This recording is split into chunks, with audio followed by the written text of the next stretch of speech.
Namaskar students, I am Varsha Gupta. Today we are discussing about chapter number 2, Consumers Equilibrium.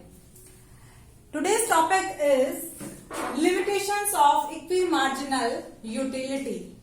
अभी तक हमने पढ़ा था what is equimarginal utility और equimarginal utility को हमने on the basis of one commodity and on the basis of to commodities पर इसको पढ़ा था और कहां पर कंज्यूमर्स का इक्विलिब्रियम, कंज्यूमर्स का जो सेटिस्फेक्शन लेवल है वो कहां पर मैक्सिमम होगा, ये हमने टेबल्स के थ्रू जाना था। इससे पहले हम इस लॉ की अजम्पशंस भी पढ़ चुके हैं कि क्या क्या अजम्पशंस हैं, लेकिन today we are discussing about limitations of equimarginal utility. First point is consumer is unaware of the alternative choices. assumption में हमने पढ़ा था कि कंज्यूमर जो है वो बहुत ज्यादा समझदार है, इरेशनल है और वो हर एक डिसीजन को बहुत ही सोच समझ करके लेता है। लेकिन यहाँ पर हम देखते हैं कि कंज्यूमर बहुत ज्यादा रैशनल नहीं है, वो अनअवेयर है। बहुत सारे उसके पास ऐसे ऑप्शंस होते हैं कि जिसकी नॉलेज उसको नहीं होती है कि वो उन जो उसके पास सोर्सेज हैं या जो भी उसके पास मीन्स हैं उनको वो किस तरह से बेस्ट यूज वो कर सकता है। सपोज आपके पास जो भी मनी है उस मनी को आप इन्वेस्ट करना चाहते हैं तो आपको सारे अल्टरनेटिव यूजेस उसके पता नहीं होते कि कहाँ कहाँ आप उस मनी को इन्वेस्ट कर सकते हैं ना। तो यही बात है, यहाँ पर लिमिटेशंस में यही बात की गई है कि कंज्यूमर इज अनअवेयर। रियलिटी के अंदर जो कंज्यूमर है वो इतना अवेयर नहीं होता है कि उसको हर अपने जो उसके अल्टरनेटिव यूजेस हैं उसके बारे में उसको जानकारी हो। Second point is consumer has to make lots of calculation in order to compare marginal utility of various commodities, which is very difficult. जो कंज्यूमर है उसको हर एक, जैसे हमने पढ़ा था कि जब भी हम बहुत सारे कमोडिटीज यूज करते हैं तो सबकी मार्जिनल यूटिलिटी की जो टेबल है वो हमारे पास होनी चाहिए, लेकिन एक्चुअल में ऐसा नहीं होता है कि कंज्यूमर अगर हर कमोडिटी की मार्जिनल यूटिलिटी की टेबल वो बनाए तो इट्स नॉट पॉसिबल। ये it is very difficult. Okay, and third point is all goods are not divisible.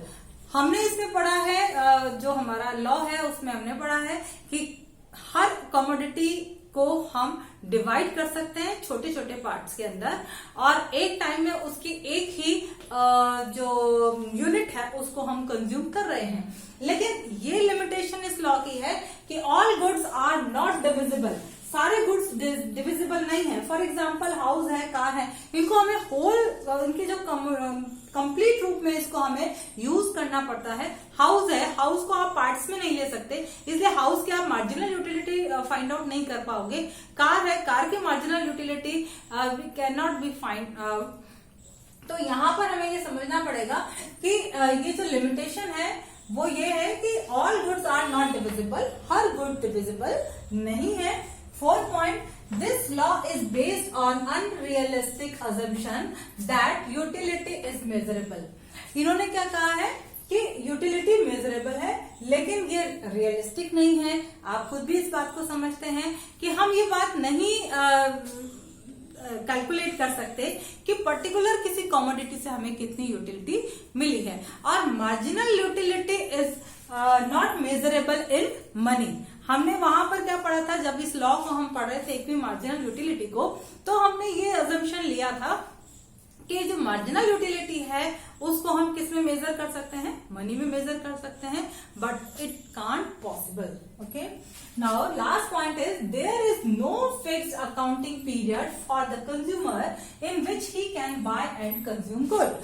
Consumer का जो अकाउंटिंग पीरियड है वो पर्टिकुलर किसी कमोडिटी के लिए फिक्स नहीं होता है। किसी कमोडिटी का अकाउंटिंग पीरियड 1 ईयर होता है, किसी कमोडिटी का 5 ईयर होता है, किसी का 10 ईयर होता है। तो अकाउंटिंग पीरियड जो है उसका वो फिक्स नहीं होने से भी इसको जो है हम मेजर नहीं कर सकते हैं। Okay, there are some limitations of equi marginal utility. Now next topic is importance of law. इस लॉ की इंपॉर्टेंस क्या है? First is this law is applicable in various fields of economic like consumption, production, exchange and distribution. अभी आप आगे इस chapter इसी book में, आपकी इकोनॉमिक्स की बुक में पढ़ेंगे ये टॉपिक। कंजम्पशन है, प्रोडक्शन है, एक्सचेंज और डिस्ट्रीब्यूशन। इन टॉपिक्स के बारे में जब भी हम डिटेल में डिस्कस करेंगे तब हमें इस लॉ की जरूरत होती है। Next point, consumer gets maximum satisfaction on the basis of this law. इस लॉ के बेसिस से हम कंज्यूमर का maximum satisfaction level find out कर सकते हैं। And third point is a producer also uses this law to maximise his production and maximise cost per unit. इस law के बेस पर जो कंज्यूमर है, जो प्रोड्यूसर है, वो अपने जो प्रोडक्शन लेवल की कॉस्ट है उसको वो मिनिमाइज कर सकता है, पर यूनिट कॉस्ट को मिनिमाइज कर सकता है, और उसके जो प्रॉफिट्स हैं उसको वो मैक्सिमाइज कर सकता है। हर प्रोड्यूसर का एक ही मोटो होता है कि वो अपनी कॉस्ट को मिनिमाइज करे और उसकी जो प्रॉफिट्स है उनको मैक्सिमाइज करे। तो यहां पर हम ये लेकर के चल रहे हैं कि प्रोड्यूसर इस लॉ के बेसिस पर अपने प्रोडक्शन को मैक्सिमाइज और कॉस्ट पर यूनिट को मिनिमाइज कर सकता है। एंड लास्ट पॉइंट है consumer savings is also based on this law. एक इसके अंदर हम लॉ भी पढ़ते हैं, कंज्यूमर सेविंग। कंज्यूमर यानी कि एक कंज्यूमर अपनी जो सेविंग करता है वो किस तरह से करता है, तो वो लॉ भी आपको तभी समझ में आएगी जब हम इस लॉ को समझेंगे, है ना। यानी दिस इज कंज्यूमर सेविंग, जो लॉ है, law of consumer saving is also based on this law. Okay, आज के लिए इतना ही। Tomorrow we are discussing, we will discussing about our new topic, indifference curve. Okay, thank you and have a nice day.